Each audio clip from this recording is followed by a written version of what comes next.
to face in Mexican boxing. Now, he says that winning this fight against you will propel him to that, especially after Canelo's loss. I mean, how do you stop that from happening? And do you think he's even close to that?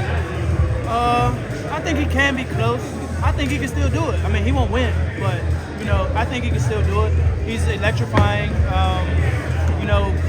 Right now he's the interim champion. I think after he loses this fight, he'll still have another shot.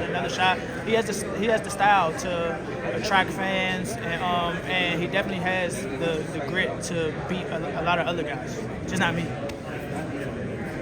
Correct me if I'm wrong, this is the third consecutive fight at a different weight class. Yeah. Is it more so, and talk to me about the decision making, is it more so about just where the opportunities lie that you're doing this, or is it for other reasons? It's definitely where the opportunity lies, but it's my goals as well. It's aligning with my goals. I want to be one of the best pound for pound, so I think me going to 3 consecutive weight classes and performing the way that I perform, I think I can achieve that. I can at least get people to, bring my name up when the pound for pound conversation comes up. Like, oh, we might have to consider him or cracking the list, or you know what I'm saying? Like, so, and not only that, this victory right here sets me up for a lot of opportunities.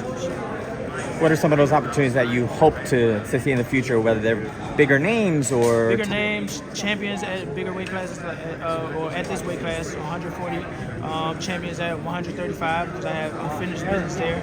And, it goes on. So there's possible opportunities. I think me winning this fight will propel my name to be a bigger name, put me as one of the front runners, as one of the next American stars, and, that opens the door for a lot more business. I mean, this is a super stacked division, 140. I mean, outside of yourself, right? Because obviously you would put yourself at number 1. How do you see the rest of the division? I mean, what are some of those names from 1 through 3 that you really, whether they're the champions now or just, names that you think are the best? I think the best at 140 are the champions. T.O., Sabrias, and who else? Who else was the IBF champion at 40? Is it vacant? Isn't Subriel IBF? Subriel is WBC. Is it Russell? Yes, Russell. There we go. Yeah, those 3 are the best at 140. I think if you want to go in order, I give you T.O., Gary Antoine Russell, and Subriel. So I figure as though, any of those doors are open. So I would actually fight those guys even before this fight got made. So, I see myself amongst the best. I know I can compete amongst the best. I'm not a small guy, and I'm here to show that. Lamont, you brought up Subriel. WBC, he tested positive for Osterring. He didn't get stripped. He got a suspension for a year, so he still has a belt. You guys are fighting for the interim. Just your thoughts on that situation first. Oh, he got suspended?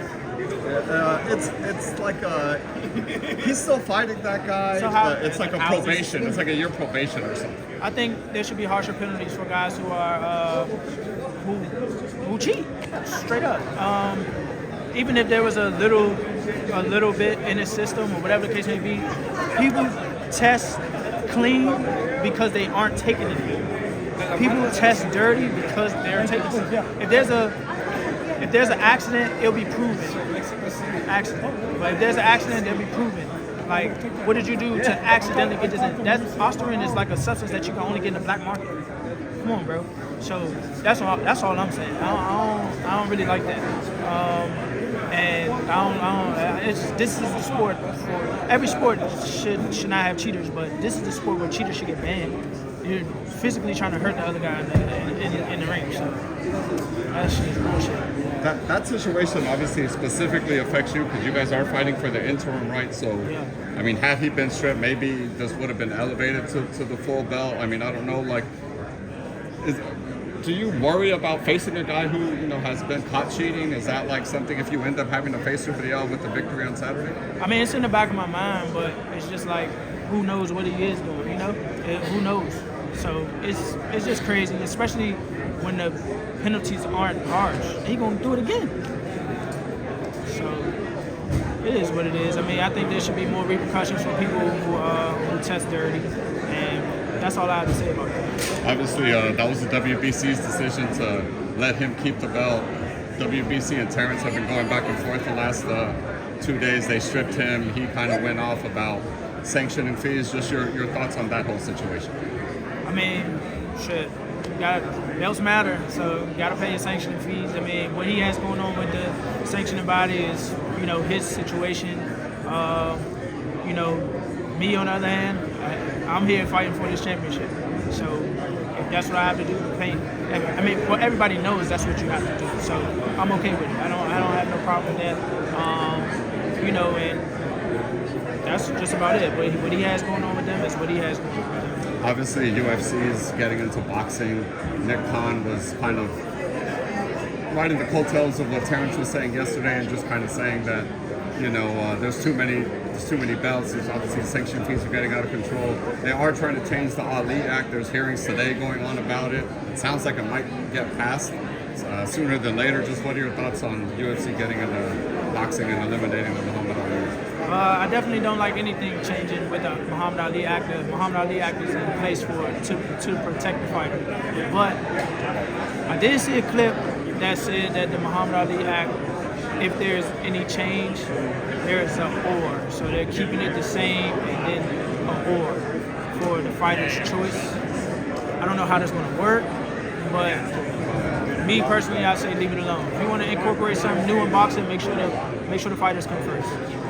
Would that be an organization, like just kind of the way they're coming in just off the bat as a fighter, maybe younger fighters in your gym even, is that, do you advise them to go for it? Do you advise them not to? I don't know, what's kind of your take as far as joining that? I mean, me personally, I'm an advocate for the Muhammad Ali Act and the way boxing has been going now. Just protecting the fighters, protecting the fighters, protecting the fighters, protecting the fighters. If there's anything that enhances, cool, keeps everything in play with the Muhammad Ali Act, cool. But until further notice, or if I have more knowledge about it, you know, I'm with what's going on right now and how boxing is today. You mentioned Teofimo earlier. Obviously, they're fighting Teofimo and Shakur. Just curious, as you know, somebody who could potentially face one of those guys in the future. You never know. How do you see that fight going? I think it's highly skilled, but I think Shakur will eventually take over and probably cruise to a decision. Not easy, but comfortable. And December 7th, the day after the fight, right? What do the headlines say about you and your fight? Hopefully, the headlines read, wow, the explosive knockout power from Lamont Roach floors Cruz, and he doesn't get up until the count of 11. That's all I'm saying. But other than that, the headlines are really going to read impressive victory by Lamont Roach, and he calls out XYZ. If Shakur were to win that fight, would you want to fight him at 40 or 35? I don't know. That's a good question. But Shakur already expressed that he's going to go back down to 35 anyway. So I'm pretty sure that fight happens at 135. Would that be the only fight you'd go back down to 135 at, or you'll switch between I'm divisions? going back to 135. I'm going to fight at both. Winner. I'm going to fight at both, and I'm winning. But I'm fighting at both. I like, if I can't get a champion, if I can't get the WBC champion, or I can't fight a champion at 140, I'm going back down to 35 to fight a champion. It's like what you said earlier about switching the weights, about where the opportunity lies. Yeah, for sure. Appreciate you, Tim. Thank you. Thank you. Thanks, guys.